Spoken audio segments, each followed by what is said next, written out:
तो बेटा यहाँ पर हमने देखा था कि टाइप 2 के क्वेश्चंस ऐसे होते हैं कि ऑक्सीडेशन हाफ रिएक्शन आपकी डेल्टा G1 है, ऑक्सीडेशन हाफ रिएक्शन की को आप डेल्टा G2 के टर्म में कर दें और oxidation half reaction delta G3 के टर्म में देखें।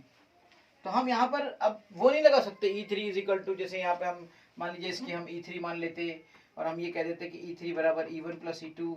ये हम यहाँ पे कर सकते थे कि जब दो हाफ सेल से मिलकर तीसरी एक फुल रिएक्शन मिल रही हो, लेकिन यहाँ पे दो हाफ रिएक्शन है, ये भी ऑक्सीडेशन है, ये भी ऑक्सीडेशन है, ये भी ऑक्सीडेशन मिल गया भाई, या ये भी रिडक्शन है, ये भी रिडक्शन है और ये भी रिडक्शन मिल गया।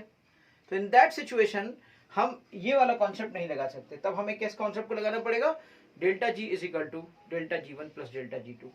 अगर हमारा ये लगेगा तो इससे जनरल फॉर्मूला हमारा क्या बनेगा, लेट्स सी दैट। इस तरह के क्वेश्चंस को करने के लिए अगर उनके पोटेंशियल को निकालना हो तो हमें क्या लगाना होगा, हम देख सकते हैं delta G is equal to होगा delta G1 plus delta G2। Delta G3 को आप क्या लिखोगे, इसमें number of flow of electron इतने हुए और इसका सेल ये हुआ, इसमें number of flow of electron इतने हुए और इसका सेल पोटेंशियल मान लीजिए ये हुआ, ये E नोट आप यहाँ पे delta G note delta G note delta G note, अभी तो नोट की बात कर रहे हैं ना, ये आपका N2 हो गया, ये Fe2 हो गया है ना। तो इस तरीके से आपका FF कैंसिल आउट हो गया, FF कैंसिल आउट हो गया और माइनस माइनस कैंसिल आउट हो गया, तो ये आपका N3 E3 is equal to N1 E1 N0 plus N2 E2 N0 हो गया। तो ये आपका हो गया इस तरीके से E3 will be is equal to, ऐसे फॉर्मूला बनेगा। फिर वो नॉर्मल वाला नहीं बनेगा जो आप सोच रहे थे कि वो बन जाएगा, फिर वो ऐसे बनेगा बेटा। इसका आप यूज कर लो, क्वेश्चन को कर लो। वैसे इस पे बेस्ट क्वेश्चन जेई मेन में आया है, मैं आपको कराने जा रहा हूँ जेई मेन AIEEE 2009। AIEEE 2009 में इस पे बेस्ट क्वेश्चन आया बेटा। Let's do that question. पहले तो ये क्लियर हो गया आपका। चलिए अब इस पे बेस्ट क्वेश्चन हम लोग करते हैं। AIEEE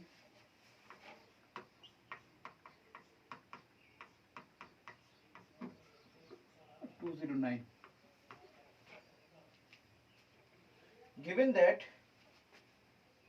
E naught Fe2 plus 2 Fe Fe3 plus 2 Fe Fe3 plus 2 Fe ये दिया हुआ है Fe3 plus 2 Fe। तो ये कैसे होगा, Fe3 plus 2 Fe तो ऐसे ही तो होगा। यस, मान लीजिए इसके लिए E1 ये दिया है -0.036, ठीक। फिर दिया है Fe2 plus 2 Fe और ये दिया है मान लीजिए माइनस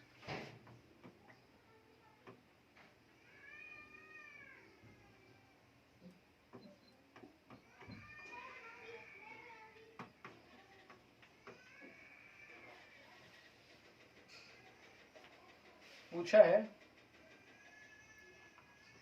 Fe3 प्लस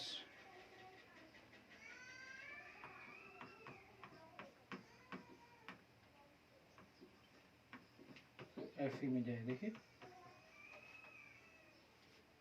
इसके लिए पूछा गया बेटा।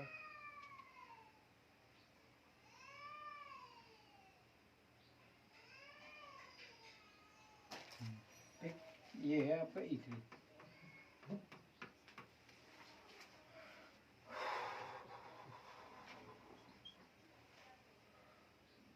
अब ये बताइए मुझे, अब इसको ऐसे आप सोचो कि जैसे आपने ये सोचा मान लीजिए कि अगर हम इस पहली रिएक्शन से दूसरी रिएक्शन को सब्ट्रैक्ट कर दें तो हमें ये वाली मिल जाएगी। हम ये जानते हैं ये पहली रिएक्शन है, ये दूसरी रिएक्शन है, ये तीसरी रिएक्शन है। तो अगर हमें तीसरी रिएक्शन को पाना है तो हम पहली रिएक्शन से दूसरी रिएक्शन को सब्ट्रैक्ट कर देंगे, हमें तीसरी रिएक्शन मिल जाएगी। कि तीसरी वाली भी देखिए हाफ रिएक्शन ही है जो हमें तीसरी मिल रही है, और पहली दो भी हाफ रिएक्शन है, ठीक, मिल जाएगी ना। देखो ये इससे 3 इलेक्ट्रॉन में 2 इलेक्ट्रॉन चला जाएगा, 1 बचेगा, ये इधर वाला उधर चला जाएगा, Fe से कट जाएगा, ये मिल जाएगी, बिल्कुल सही। तो हम अगर सोचे कि यार E3 बराबर E1 माइनस E2 लगा दें, तो ये हमारा हमें जो है गलत आंसर देगा, बिल्कुल रॉन्ग आंसर देगा। यहां पर अगर आपको लगाना है तो आपको तरीका क्या लगाना पड़ेगा पता है? यहाँ आपको जब भी कभी दो हाफ के बाद तीसरा भी हाफ ही मिले तो आपको तरीका ये लगाना चाहिए, डेल्टा जी वाला। ऐड होता हो तो ऐड करके और सब्ट्रैक्ट होता तो सब्ट्रैक्ट करके। अब डेल्टा G3 बराबर क्या होगा? डेल्टा G3 आपको निकालना है तो डेल्टा जी N3F E3 मतलब number of transfer of electron 1, N3F E3 बराबर N1F E1। ये तो सब माइनस ही होता है ना, तो माइनस होता है, ये भी माइनस है, तो ये माइनस है और ये भी माइनस है, तो ये माइनस है, तो ये माइनस माइनस प्लस हो गया।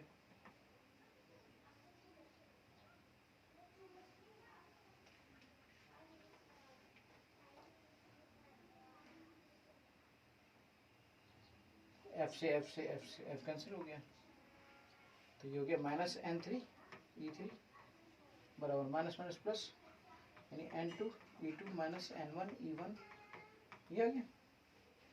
So E3 will be is equal to होगा N2E2 minus N1E1 divided by N3।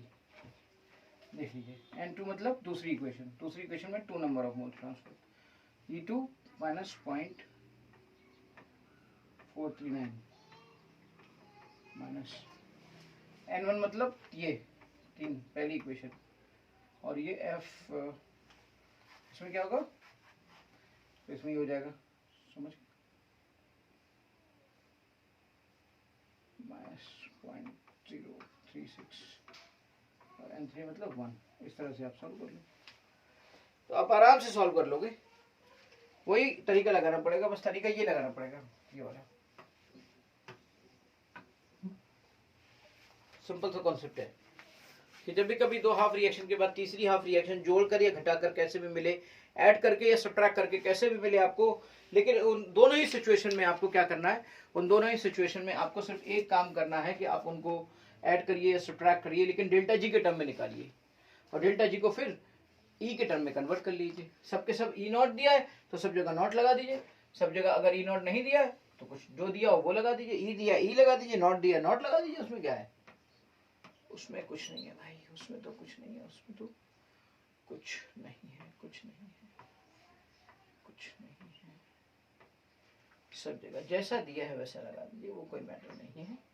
Standard condition दी है तो रखिए, नहीं दी है तो मत रखिए, ठीक है। चलिए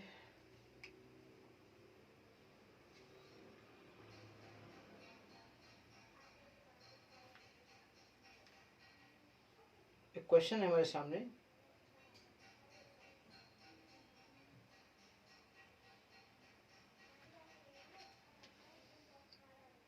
द स्टैंडर्ड इलेक्ट्रोड पोटेंशियल, देखिए जेईई मेन ऑनलाइन 2014 क्वेश्चन है बेटा। The standard reduction potential E naught M plus M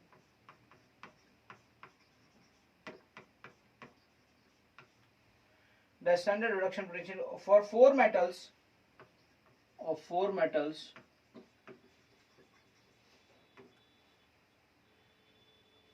A, B, C and D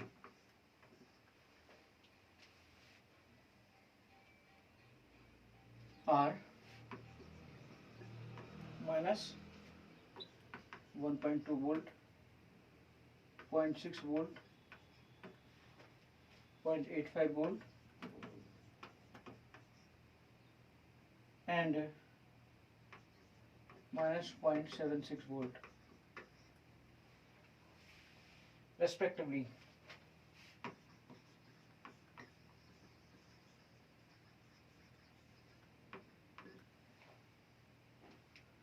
The sequence of deposition of metals on applying potential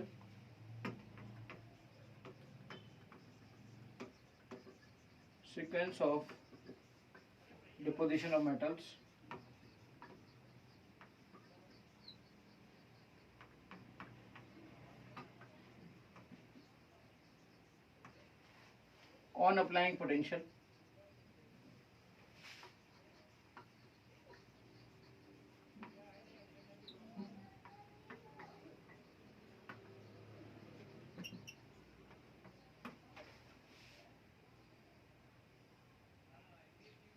is regular.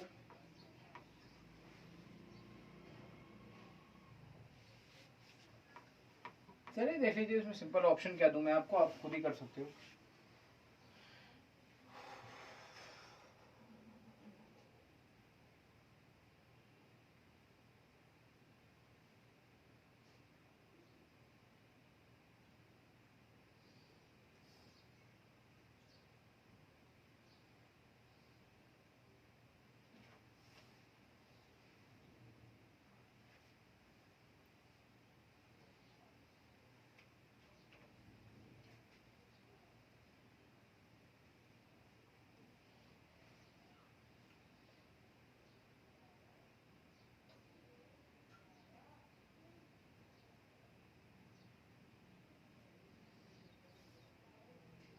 The sequence of deposition of metals on applying potential. ये option दिए हुए थे ना, चलो option को छोड़ो. जैसे देखो अब ये बताइए कि डिपोजिशन का मतलब क्या हुआ. मतलब ये हुआ कि ऐसे और ऐसे हुआ. और आप ये बताइए कि यहाँ पर आप सब जानते हो कि इस रिएक्शन को जो जितना आसानी से ये स्पॉन्टेनियस होगी,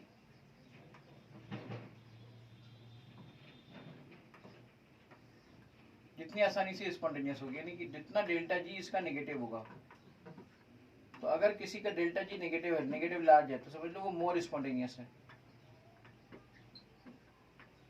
अगर मोर स्पॉन्टेनियस है तो वो जल्दी होगी, और वो जल्दी होगी तो फिर डिपोजिशन भी जल्दी होगा. और डेल्टा जी ज्यादा नेगेटिव कब होगा? डेल्टा जी डिपेंड कर रहा है माइनस NFE पे, जिसका ई जितना ज्यादा पॉजिटिव होगा उसका डेल्टा जी उतना ज्यादा नेगेटिव होगा. समझ गए? और ये जो 4 मेटल्स का ये दिया हुआ है, ये क्या दिया हुआ है? स्टैंडर्ड इलेक्ट्रोड पोटेंशियल दिया हुआ है. तो इसमें तो सिग्नेचर साइन उल्टा होगा ना. तो अगर इसका साइन उल्टा होगा तो आप समझिए ना, फिर सबसे ज्यादा डेल्टा जी नेगेटिव कहां पर होगा? डेल्टा जी नेगेटिव तो इस पे होगा भाई. डेल्टा जी नेगेटिव सबसे ज्यादा किस पे होगा? पहले वाले का. अगर ए के लिए मैं लिखूं, ए के लिए, तो ए के लिए तो ये एन की वैल्यू तो 1 है, 1 इंटू एफ, और ई की वैल्यू आ गई -1.2, तो ये तो प्लस 1.2 एफ आया ए के लिए. बी के लिए कितना आएगा? बी के लिए -0.6 एफ आएगा. सी के लिए कितना आएगा? -0.85 एफ आएगा. डी के लिए कितना आएगा? डी के लिए +0.676 एफ आएगा. तो सबसे ज्यादा डिपोजिशन जितना ज्यादा नेगेटिव उतना ज्यादा, यानी सी के लिए सबसे ज्यादा, उसके बाद बी के लिए, उसके बाद डी के लिए, उसके बाद ए के लिए, है ना. तो सबसे ज्यादा नेगेटिव जिसके लिए होगा वो उतना ही ज्यादा आपका, समझ गए, डिपोजिशन उसका आसान होगा बेटा. जेईई मेन 2015 में एक और अच्छा क्वेश्चन आया है. वेरिएबल इनॉट सेल के बारे में बात हो रही है कि अगर हम उसके वेरिएशन को बदल दें तो कंडीशन क्या होगी और करंट का फ्लो कहां से कहां होगा.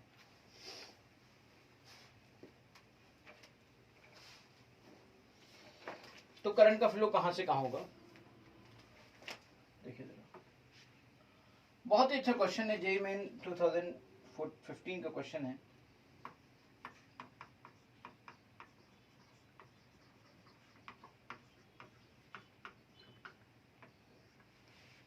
अब हमने 14 का क्वेश्चन किया था, अब हम एक 15 का क्वेश्चन और कर लेते हैं. 15 के क्वेश्चन को जब हम करेंगे तो हमारे सामने ये बातें क्लियर हो जाएंगी कि आखिर क्या और अच्छा बेहतर हो सकता है. Let's see that thing.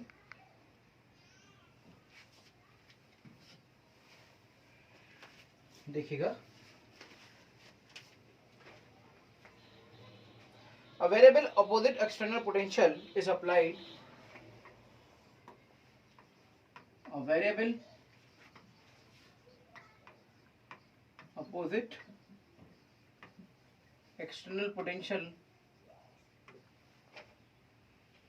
is applied to cell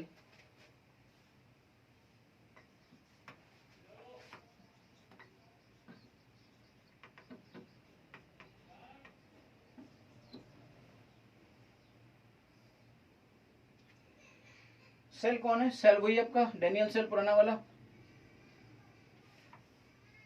बना लेते हैं ना सेल।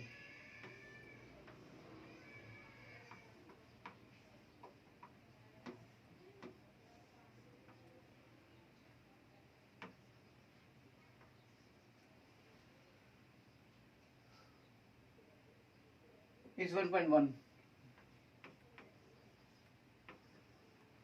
मान लो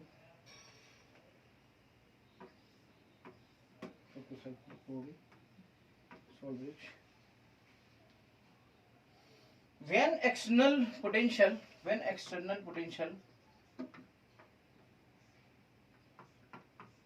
पहला वाला दिया less than 1, when external potential less than 1 and when external potential greater than 1.1,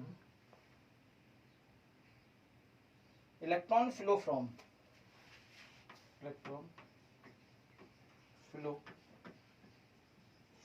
electron का फ्लो कहां से कहां होगा? Anode to cathode,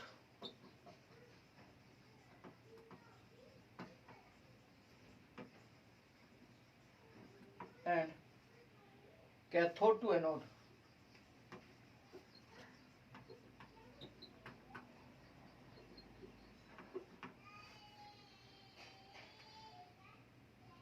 cathode to anode,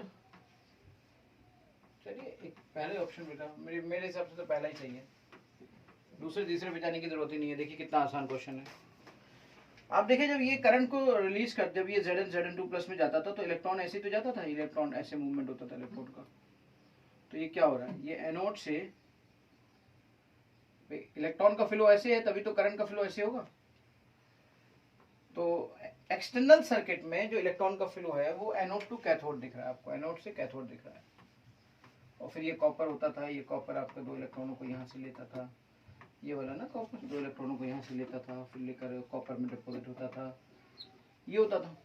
ये Zn आपका Zn2 यहाँ पे ये 2 इलेक्ट्रॉनों को देता था। तो एक्सटर्नल सर्किट में आपके ऐसे होता था जब आपका E एक्सटर्नल 1.1 से कम होता था, समझ गए? अब हमने उल्टा काम कर दिया, अगर इसकी वैल्यू, इसका सेल पोटेंशियल मिल रहा था हमें E 1.1, ठीक, वहां तक तो ये ऐसे ही फ्लो करेगा एनोड टू कैथोड। लेकिन अगर मैं इस पर एक रिवर्स बैटरी लगा दूं, बड़ा पोटेंशियल लगा दूं, 1.1 से ज्यादा का पोटेंशियल लगा दूं, तो क्या होगा? जब 1.1 से ज्यादा का पोटेंशियल मैं यहाँ पे लगा दूंगा, रिवर्स बैटरी लगा दूंगा, तो इन दैट सिचुएशन आपका करंट कहां कैसे फ्लो करेगा? करंट फिर वैसे फ्लो करेगा। करंट अगर ऐसे फ्लो करेगा तो इलेक्ट्रॉन फिर ऐसे फ्लो करेगा, क्योंकि करंट की डायरेक्शन और इलेक्ट्रॉन की डायरेक्शन अपोजिट होती है। अभी करंट ऐसे फ्लो कर रहा है, ठीक, अभी करंट ऐसे फ्लो कर रहा है, फिर करंट क्या करने लगेगा? फिर करंट ऐसे फ्लो करने लगेगा। अगर करंट फिर ऐसे फ्लो करने लगेगा तो इलेक्ट्रॉन कैसे फ्लो करेगा? इलेक्ट्रॉन की डायरेक्शन करंट की डायरेक्शन उल्टी होती है, तो इलेक्ट्रॉन ऐसे फ्लो करने लगेगा। इलेक्ट्रॉन फिर कैसे फ्लो करेगा? फिर कैथोड से एनोड की तरफ फ्लो करने लगेगा, फिर कैथोड से एनोड की तरफ इलेक्ट्रॉन करने लगेगा, क्योंकि इस सिचुएशन में कैथोड एनोड बन जाएगा और एनोड कैथोड बन जाएगा। So it's a very good question, और फिजिक्स का अगर सेंस आपको है तभी आप इस फिजिकल केमिस्ट्री के क्वेश्चन को कर पाएंगे। तो जो आप पूरी फिजिक्स पढ़ते हो ना, उसका सबका इन्वॉल्वमेंट इस केमिस्ट्री में होता है। That's why this is known as physical chemistry.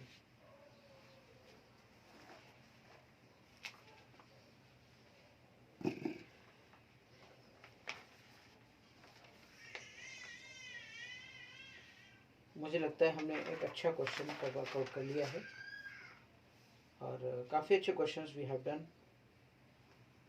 एक और सेल पोटेंशियल की वैल्यू आती है 0.32, और इस पर हमारे सामने एक क्वेश्चन आता है, बहुत ही इजी क्वेश्चन भी, जैसे डेल्टा जी की वैल्यू पे आते हैं। डेल्टा जी की वैल्यू पे क्वेश्चन है जिसमें कहा गया कि डेल्टा जी की वैल्यू निकालिए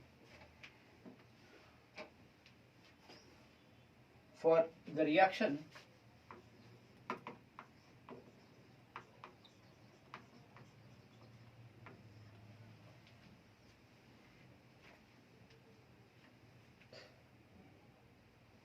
NiO2 plus Cl minus plus H plus Cl2 Ni2 plus Cl2 Ni2 plus 2H2O.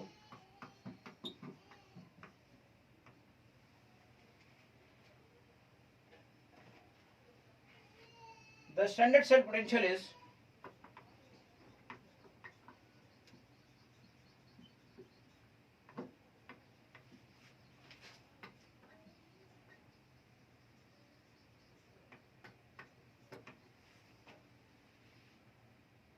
.32 volt.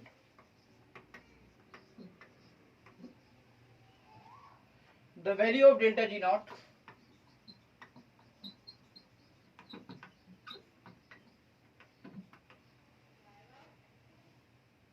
will be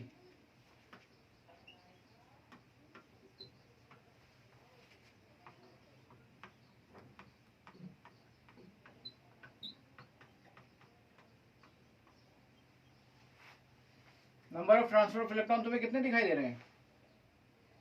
हमें तो 2 दिखाई दे रहे हैं, अब 2 रख दो।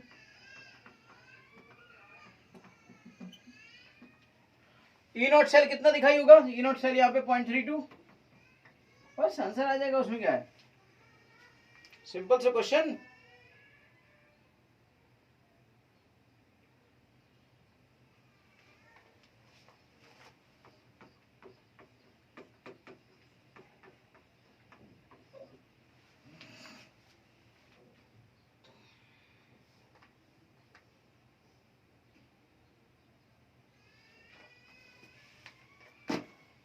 इसके बाद हम बात करेंगे नस्ट इक्वेशन के डेवलपमेंट की, और नस्ट इक्वेशन से कैसे इक्वेशन डेवलप होती है, इस बात का डिस्कशन करेंगे। लेकिन चलिए इससे पहले कि हम नस्ट इक्वेशन का डिस्कशन करें, डेल्टा जी की इक्वेशन को इसके साथ देख लेते हैं कि कैसे क्या होता है। मान लीजिए अभी तो हमने बात की थी डेल्टा जी की, ठीक है, और एक रिएक्शन है AA plus BB CC।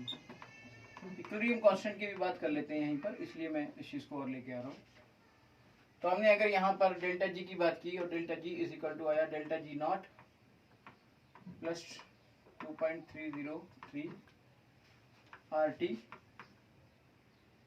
log Q। मान लीजिए Q जो होता है वो रिएक्शन कोएफिशिएंट होता है।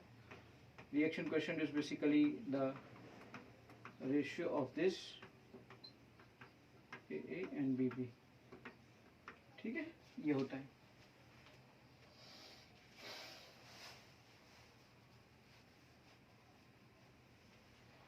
अब यहां पर at equilibrium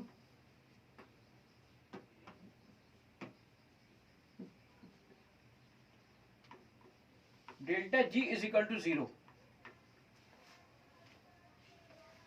so Q is equal to K equilibrium. तो स्टैंडर्ड इलेक्ट्रोड पोटेंशियल से वो कैसे रिलेटेड है, इस चीज को हम यहाँ पे दिखा रहे हैं।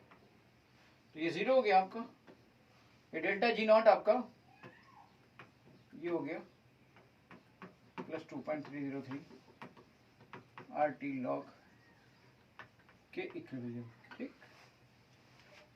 Delta G not will be is equal to minus 2.303 RT log K equilibrium. This is delta G naught, which is NF E naught cell is equal to minus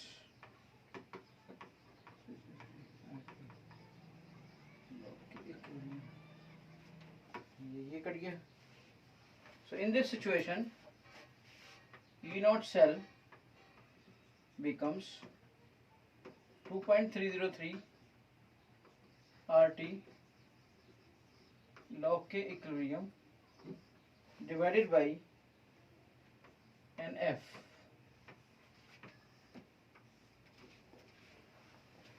E naught cell will be is equal to 2.303 RT log K equilibrium, यानी कि अगर E naught cell से अगर आपको K equilibrium को relate करना हो तो आप इस कॉन्सेप्ट को इस्तेमाल कर सकते हो। तो हमने E नॉट सेल और इक्विलिब्रियम कांस्टेंट में आपको एक रिलेशन एस्टेब्लिश करा दिया, और इस रिलेशन के बेस पर अगर कोई क्वेश्चन आपको निकालना होगा तो आप इजीली निकाल सकते हो, है ना बेटा। इसी इक्वेशन का यूज करते हुए हम नेक्स्ट इक्वेशन को भी ड्राइव करेंगे।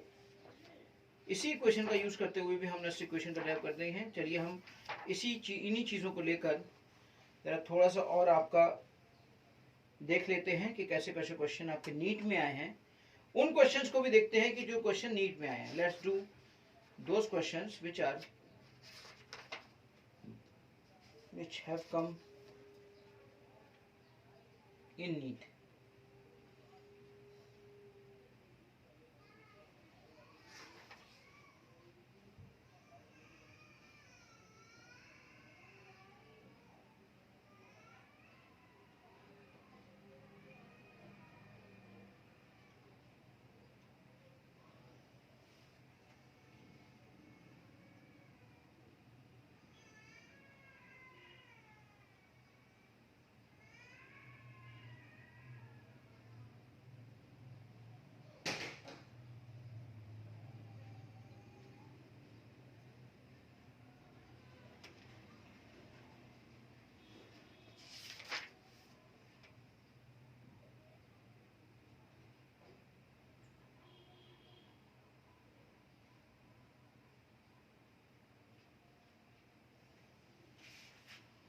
जैसे देखिए नीट 2000 यानी नीट 1996 में क्वेश्चन आया है।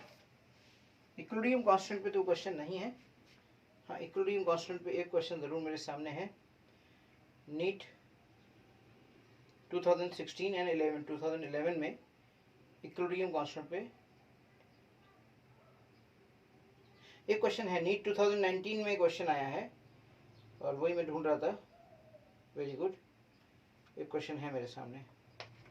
Let's do that question. उससे पहले की चीजें तो हम कर ही चुके हैं। For a cell involving one electron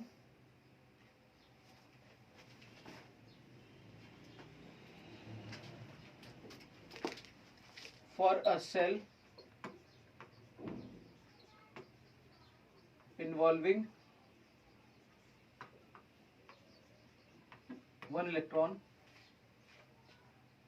E naught cell is here is equal to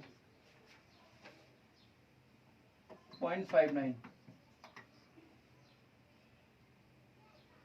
and 2.303 RT upon F बराबर है आपका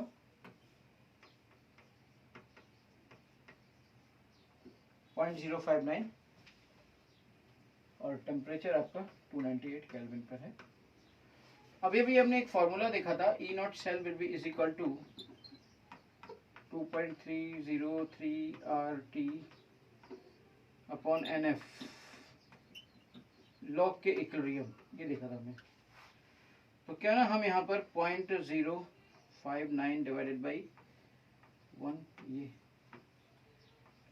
लॉग के इक्विलिब्रियम, ये E नॉट सेल, ये वाला फॉर्मूला हमने एक तरह से ड्राइव कर लिया है ना। अब E नॉट सेल हमें कितना दिया है 0.59, तो 0.59 यहाँ रख दो।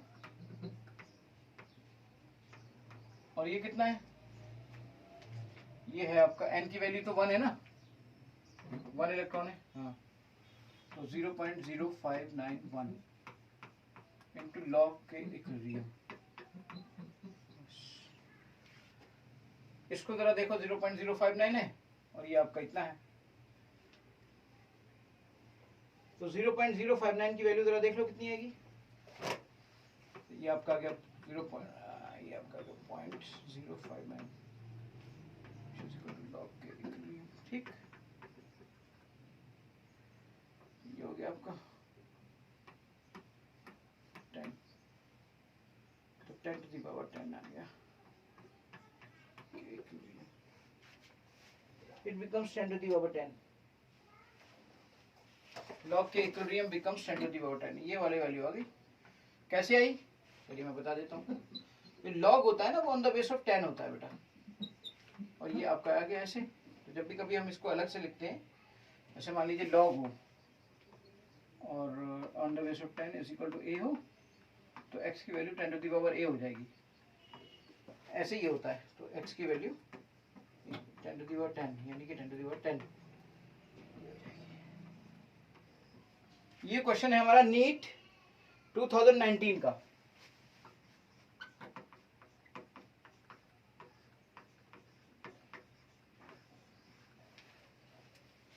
समझ गए? चलिए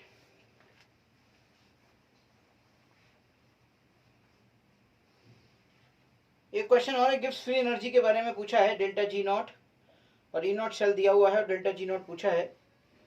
लेट्स डू दिस क्वेश्चन। ये भी बिल्कुल सिंपल सा क्वेश्चन है।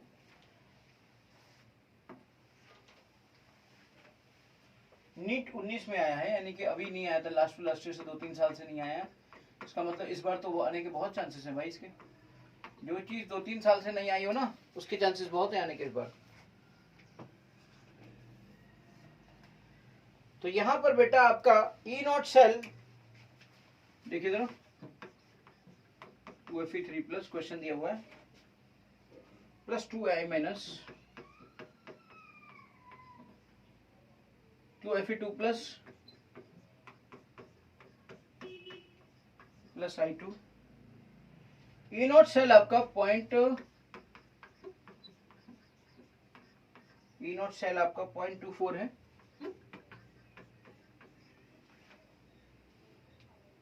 The standard gives free energy of the reaction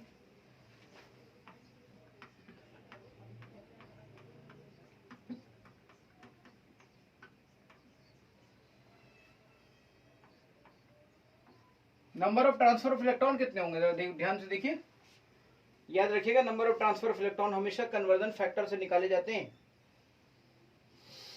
+3 से +1।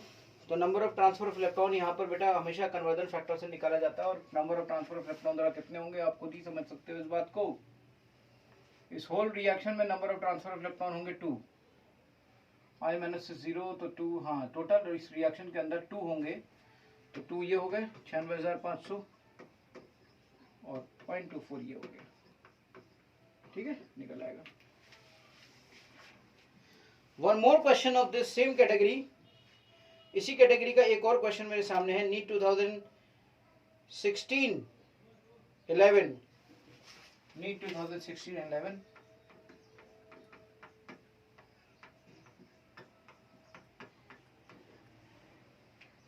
E naught cell for the reaction, E naught cell for the reaction having negative value. Which of the following gives the correct relationship for the values of delta G naught and K equilibrium? कौन सी value इसमें दिखाई देगी इस तरीके की? हाँ चलिए बिल्कुल सही। पहली बात तो E naught सेल अगर नेगेटिव वैल्यू है तो डेल्टा G naught आपका ऑब्वियसली तभी डेल्टा G naught आपका होता है -NF E naught cell, E naught cell. और अगर ये आपकी नेगेटिव वैल्यू है तो ये तो नेगेटिव होता नहीं है, तो ये तो कांस्टेंट है, ये भी कांस्टेंट है, ये नेगेटिव आ गया तो नेगेटिव नेगेटिव पॉजिटिव हो गया, इसका मतलब ये आपकी पॉजिटिव वैल्यू हो गई।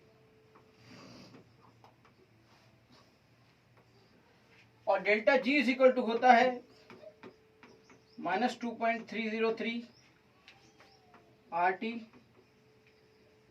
लॉग के इक्विलिब्रियम। और इसको अगर पॉजिटिव बनाना है ना तो तुम्हें इसको नेगेटिव बनाना पड़ेगा, और इसको नेगेटिव बनाने के लिए इसको नेगेटिव बनाना पड़ेगा, तभी नेगेटिव नेगेटिव पॉजिटिव होगा। इसको नेगेटिव बनाने के लिए तो के इक्विलिब्रियम को लेस देन 1 लेना पड़ेगा।